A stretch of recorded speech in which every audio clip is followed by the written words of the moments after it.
7 bonnes raisons de choisir Voyage Antillais. Voyage Antillais est une agence antillaise depuis plus de 50 ans.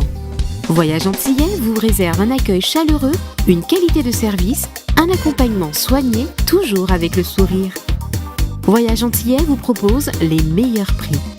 Avec Voyage Antillais, vous bénéficiez de facilités de paiement. Votre deuxième bagage est offert. Voyage Antillais, c'est 2 agences en Île-de-France qui relient les Antilles à Paris. Voyage Antillais, nous là vous faisons voyager. Guadeloupe, actualité. Nouvelle hausse des prix des produits pétroliers en Guadeloupe. Au 1er février 2025, le supercarburant sans plomb subit une augmentation de 0,08 centimes, soit un prix au litre d'1,84 €. Le gazole passe quant à lui à 1,78 €, dont une hausse de 11 centimes d'euros. Et enfin, la bouteille de 12,5 kg de gaz de pétrole liquéfié connaît une augmentation de 1,42 € et revient désormais à 25,31 €. L'aéroport de Guadeloupe arbore désormais une nouvelle identité et un nouveau visage, celui de Maryse Condé. Après l'arrêté du 26 septembre dernier qui précise la dénomination de l'aérodrome Guadeloupe Maryse Condé, c'est ce vendredi 31 janvier que se matérialise ce changement. La nouvelle enseigne située à l'entrée de l'aéroport ainsi que l'ensemble des affiches ont été dévoilées ce matin en présence des filles de Maryse Condé et du président de région, Harry Chalus. Une invitation au voyage auquel a participé l'artiste guadeloupéenne Orane Fédon qui a réalisé le portrait que les nombreux passagers de l'aérodrome pourront admirer. Un reportage de Charlie Dagonia. Nous sommes vraiment très contents aujourd'hui. Nous avons dévoilé effectivement l'entrée de l'aéroport avec le nom de Maryse Condé. La photo faite par une jeune artiste guadeloupéenne. C'est une belle réussite. La famille, et c'est pour la première fois que je vois les 3 sœurs, les 3 filles Condé. Et nous sommes vraiment très très contents que la population finalement a adhéré à ce projet. Il y a une semaine à New York, plus de 150 millions d'Américains ont vu un peu l'œuvre de Maryse Condé dans un salon où le CTIG, le Memorial Act et l'aéroport étaient présents pour permettre de faire de la publicité pour la destination Guadeloupe. Eh bien c'est ce que nous avons besoin. Vraiment aujourd'hui, c'est une fierté, nous sommes vraiment très contants. Je remercie vraiment la famille Condé, je remercie l'aéroport et tous les collègues de la région Guadeloupe d'avoir permis à ce que aujourd'hui, après Césaire, après Roland-Garros, après Eboué, que notre aéroport puisse porter le nom de Maryse Condé. C'est déjà une très grande fierté d'avoir le nom de cette très grande dame, je dirais, qui aujourd'hui est celui de l'aéroport, celui du lieu où nous travaillons au quotidien, celui aussi où des milliers de passagers transitent tous les jours. Et pour nous, c'est une fierté. Et l'autre élément aussi qui est important, c'est que chaque passager, quand il mettra le pied à l'aéroport, effectivement, va emporter avec lui une part de Maryse Condé et perpétuer son souvenir, le souvenir de cette grande dame, de qui elle était. Et c'est pour ça qu'on a choisi une ligne graphique extraordinaire qui a été créée à partir d'une œuvre d'Orane Fédon, mais surtout un tagline qui s'appelle Guadeloupe Maryse Condé, une invitation au voyage. C'était vraiment un grand honneur pour moi et c'est toujours un grand honneur pour moi d'avoir pu peindre Maryse Condé, déjà d'avoir peint ce personnage, cette femme incroyable et d'autant plus pour l'aéroport, c'est très symbolique parce que Maryse Condé c'était une femme extraordinaire, très authentique, avec beaucoup de force et ses œuvres ont traversé le monde et aujourd'hui elle est à l'aéroport pour que nous on traverse aussi le monde et que les gens viennent nous découvrir. Donc c'était très important pour moi et une très belle opportunité, une très belle expérience. Monsieur Chalus a émis l'idée et le président de la République, Macron, l'a accepté. Donc c'est très bien parce qu'au fond, qu'est-ce que ça fait cette idée? Ça immortalise Maryse Condé. Alors, je ne vais pas trop vous dévoiler mon discours de ce soir, mais ce que je veux dire, c'est que Maryse Condé a fait voyager les Guadeloupéens, ses auditeurs. Et cette fois-ci, c'est la région qui l'a fait voyager dans l'éternité. Qu'est-ce qu'on peut demander de plus? Nous, ses enfants, qu'est-ce qu'on peut demander de plus? À New York, les îles de Guadeloupe font voyager les visiteurs du salon Travel and Adventure Show. Les 25 et 26 janvier dernier, le comité du tourisme des îles de Guadeloupe s'est donné pour mission de séduire les New-Yorkais ainsi que les habitants de la région du Tri-State. L'objectif, leur offrir une évasion sous le soleil des îles de Guadeloupe, loin de l'hiver. Le stand de la Guadeloupe a d'ailleurs été récompensé. Il a remporté le prix du meilleur stand décerné par les organisateurs du salon. La destination Guadeloupe a également touché près de 3 millions d'Américains grâce à une interview diffusée sur CBS. Le programme Leader accompagne les porteurs de projets publics ou privés qui favorisent le développement des zones rurales. Ce vendredi 31 janvier, Thibaut Guignard, le président de l'association Leader France, est venu à la rencontre des groupes d'action locale de Guadeloupe. Une visite appréciée par Guy Losbar, le président de la communauté d'agglomération du Nord-Basse-Terre, qui travaille conjointement avec l'association. L'occasion d'échanger sur le dispositif d'accompagnement et sur les objectifs à venir. Un reportage d'Olivier Félix. C'est très une bonne chose que nous ayons la visite du président de Leader France. Il faut rappeler qu'il y a 2 ans, nous nous sommes rencontrés et c'est l'occasion de faire le point sur l'avancée en termes de gestion de ce dispositif au niveau de la Guadeloupe. Et puis, notre réunion nous a permis de voir 3 axes où nous devrions intervenir. C'est comment faire en sorte que les dossiers soient traités plus rapidement. Donc, nous aurons une rencontre avec la région pour voir comment nous pouvons faire évoluer l'instruction. Aussi le préfinancement, puisque bien souvent, les porteurs de projets, ils n'ont pas les financements, la trésorerie nécessaire leur permettant d'engager les dépenses, les investissements, et pour par la suite bénéficier de cette subvention. Donc nous devrions effectivement agir et voir comment l'enveloppe pour cette programmation, si nous pouvons augmenter cette enveloppe, je verrai avec la région pour que nous ayons une rencontre très rapidement au cours du mois de février. D'autant plus qu'il y aura la conférence des RUP au mois de juin. Tout ce que nous espérons, c'est que ces dossiers soient analysés, examinés ensemble et que nous irons donc les conclusions très bientôt. Il faut dire que ce n'est pas une situation qui est liée spécifiquement à la Guadeloupe. Leader est un programme qui est complexe dans l'ensemble des régions françaises, hexagonales et d'outre-mer. Et la complexité, elle se situe à 2 niveaux, dans les règlements européens, c'est vrai, mais aussi chez nous, au niveau régional, chez les services instructeurs, où il faut qu'on trouve de la simplicité, de la fluidité. Donc c'est notre combat quotidien, Leader France, avoir une gestion plus efficiente, plus souple, plus fluide du programme Leader pour que les petits porteurs de projets, on les appelle petits parce que souvent ils ont des projets locaux et c'est l'esprit Leader, et bien ces porteurs de projets locaux puissent avoir accès facilement aux fonds européens. Très bonne rencontre et puis Monsieur Thibaut Guignard connaît déjà la Guadeloupe et puis je rappelle tout fièrement, nous l'avons reçu il y a 2 ans puisque nous avions eu le prix national concernant un projet sur la vanille. Et comme vous avez pu voir, l'an dernier, c'était l'année de la vanille pour aller dans ce prolongement et accompagner au maximum nos porteurs de projets. Et cette année, ce sera l'année du miel. Et comme nous avons pu le faire pour booster la production de la vanille, ce sera un peu la même chose pour le miel. La région académique de Guadeloupe récompense les jeunes motivés par la découverte des métiers de la mer. Ce vendredi 31 janvier, une dizaine de collégiens se sont vus décerner leur passeport maritime ainsi que leur brevet d'initiation à la mer.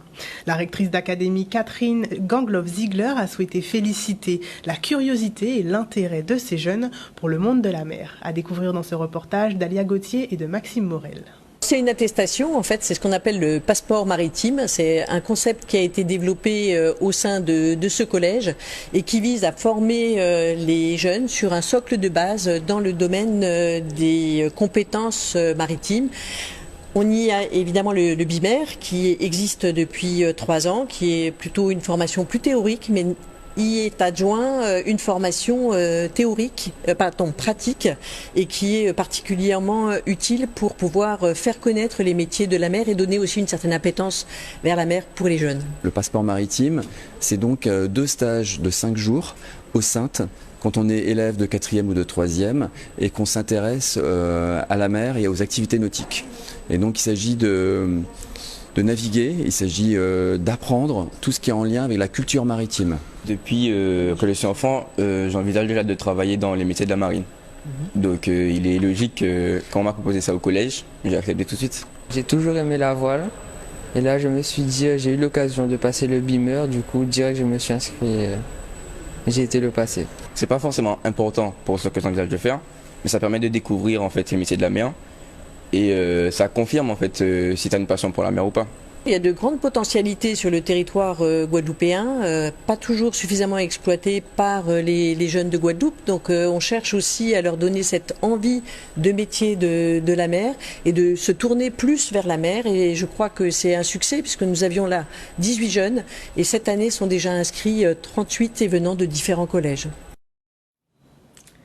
Ce week-end, la ville de Sainte-Anne accueillera 2 événements carnavalesques en collaboration avec la Riviera du Levant.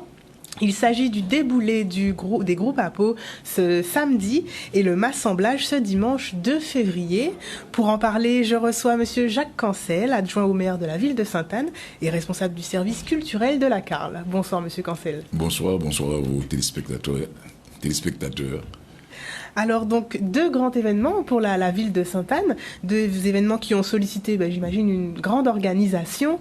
Comment se sont déroulées les prémices de ce déboulé des groupes à peau, mais également de ce massemblage qui fait son retour à Sainte-Anne? Oui, effectivement, vous l'avez dit, le week-end à Sainte-Anne sera carnavalesque, avec 2 grands événements. Samedi, le 1er février, il y aura un grand déboulé des groupes à peau. Et le lendemain, c'est le massemblage dans le cadre de Masson Riviera. Alors, évidemment, vous imaginez également que cela a été véritablement une œuvre colossale, l'organisation de ces 2 manifestations. Alors, la ville de Sainte-Anne, qui doit organiser, qui doit recevoir ces événements, comme on dit, a mis les petits plats dans les grands.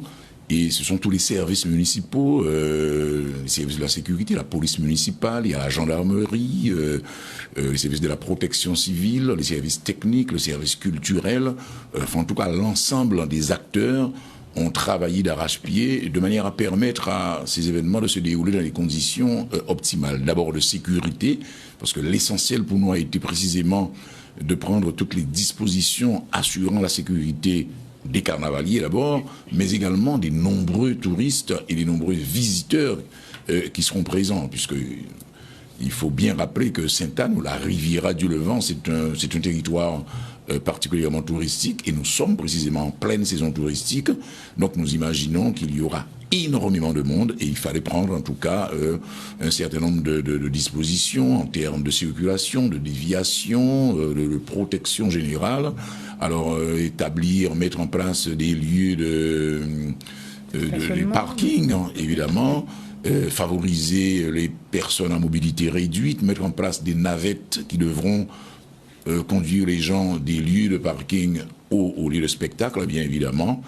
Et je pense pouvoir dire aujourd'hui que tout est fin prêt, puisque les services ont travaillé à arrache-pied. Très bien. Et donc justement, quelles nouveautés y aura-t-il ou ont été prévues justement pour ces 2 jours? Qu'est-ce qui va différencier Sainte-Anne peut-être des autres communes et des 2 autres parades? Alors évidemment, je n'ai pas la prétention de dire qu'à Sainte-Anne ce sera spécifique. Le carnaval, c'est le carnaval. Mais au niveau de la Riviera du Levant et de l'OTI notamment, qui a pratiquement une délégation en termes d'organisation du carnaval, nous avons voulu au niveau de Mas en Riviera mettre l'accent sur la nécessité qu'il y a pour nous de placer les manifestations carnavalesques dans un label de développement économique. C'est-à-dire que, je le disais en début de propos, notre région est une région touristique et nous devons offrir aux visiteurs, offrir aux Guadeloupéens un spectacle qui met en avant le patrimoine du territoire, les richesses culturelles. Et ce faisant, nous créons véritablement l'attractivité, nous renforçons l'attractivité du territoire. Et ce qui est important pour nous, c'est de bien montrer qu'il y a une synergie entre ce que nous offrons aux visiteurs. Mais il y a sur place les acteurs économiques, je vais parler des hébergeurs, je vais parler des transporteurs, des restaurateurs, des artisans, des artistes, eux aussi participent de la fête.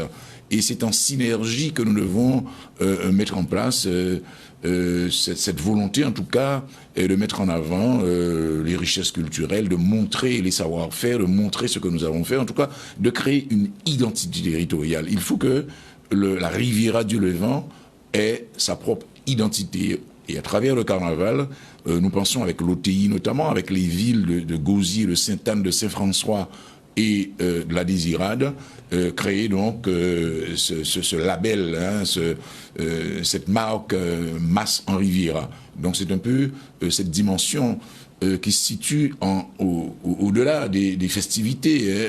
Carnaval, nous qu'à sauter, nous qu'à mater, nous qu'à crier, nous qu'à taper fouette, nous qu'à chanter. Ça c'est vrai, ça c'est le moment vente, c'est le corpus même du carnaval. Mais si nous voulons que ce carnaval s'inscrive véritablement dans les réalités guadeloupéennes, il faut dépasser légèrement cette dimension festive et faire l'effort d'inscrire ce carnaval dans le cadre, bien évidemment, d'un développement économique durable. Très bien. Pour revenir donc rapidement, donc il y a effectivement une dizaine de groupes APO qui seront présents ce samedi 1er février. Il y a 12 précisément. 12 précisément. Très bien. Donc justement, vous voyez, donc c'est avec l'association, le mouvement qui tirait le son GESA, avec des groupes venant d'un peu partout, de la Grande Terre et de la Basse Terre. Et le dimanche, donc, vous retrouverez la grande parade du Massemblage à partir de 15h. Quelles sont peut-être les dispositions, justement, dont vous nous parliez tout à l'heure? Quel stationnement prévoir? Et puis, où peut-on aussi prendre les navettes? Ou alors, où récupérer toutes ces informations? Oui, alors, sur le site de la ville, il y a toutes les informations sont publiées. Mais d'ores et déjà, de tête, je peux dire que alors, il faut bien comprendre que le centre-bourg de Sainte-Anne sera bouclé. C'est pour la sécurité, mais il y aura des lieux de parking à l'entrée ouest venant de Pointe-à-Pitre. Du côté du cimetière, il y a 2 parkings qui seront prévus. Entrée est du côté du terrain de football de French, il y aura un certain nombre de places de parking. Il y a plus en avant, sortant de Saint-François également, les parkings du petit centre commercial qui s'y trouve. Les gens pourront se ranger là, se garer, et il y a des navettes qui vont les conduire vers la ville. Alors, les bus transportant les carnavaliers auront un traitement de faveur, puisque bon, ils sont là-dedans. Ils vont déposer les carnavaliers, et ils auront eux aussi leur lieu de parking. Donc, nous avons également, et c'est très important, nous avons informé largement les riverains, puisque nous comprenons également, il y a le carnaval certes, mais les gens continuent à vivre quand même. Il y a un certain nombre de personnes, notamment les soignants. Alors nous allons délivrer des passes qui permettront aux gens de circuler. Et la police sera là, mais les gens avec leur carte d'identité, et puis on se connaît, donc les choses se passeront dans les meilleures conditions. Mais nous faisons vraiment appel au civisme des gens, nous faisons vraiment appel à l'intelligence collective pour dire aux gens, effectivement, ce carnaval va procurer quelques gênes, mais l'espace d'un week-end, on fera plaisir à tout le monde. Cela va se passer dans l'allégresse et dans la joie, et surtout, qu'il n'y ait pas d'incidents venant salir ou noircir un peu cette grande fête. Donc nous invitons donc les Guadeloupéens à venir à Sainte-Anne. Sainte-Anne sera la capitale du carnaval ce week-end, avec la Riviera du Levant et l'OTI. Très bien, je vous remercie infiniment, Monsieur Cancel. Merci. Quand le cardio se mêle au carnaval, cela donne une ambiance à la fois festive et sportive. Cette année, la manifestation Cardioval, organisée par l'association Terre de Champions, revient pour une 5e édition. Les sportifs étaient nombreux sur la place du bourg de Baie-Mahault ce jeudi 30 janvier pour se dépenser sur le rythme du carnaval. Un reportage d'Olivier Moradel.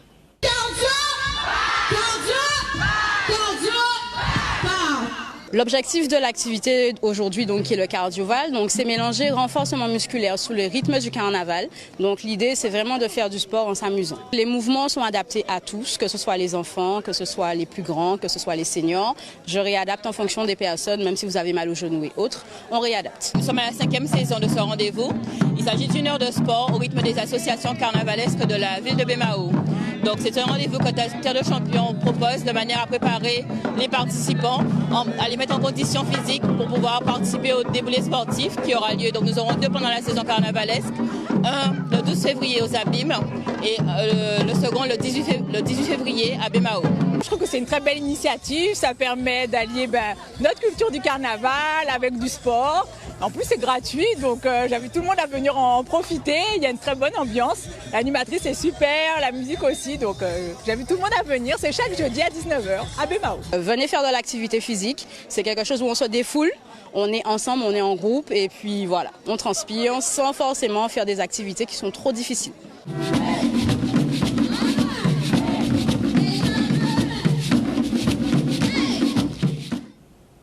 La direction de la CTMDR vous informe que le navire Miss Outre-mer est immobilisé sur le port autonome de Basse-Terre suite à une livraison de carburant de compagnie pétrolière ce vendredi 31 janvier. Selon les premières investigations, l'équipe technique du bord a décelé une grande quantité d'eau dans le carburant livré. La Miss Outre-mer ne pourra donc pas assurer les traversées le temps des procédures obligatoires. L'ensemble donc de l'exploitation sera perturbé et la compagnie s'engage à prendre toutes les dispositions afin de remplir les engagements de transport pris auprès de ses passagers. O-News Radio sur outremernews.fr.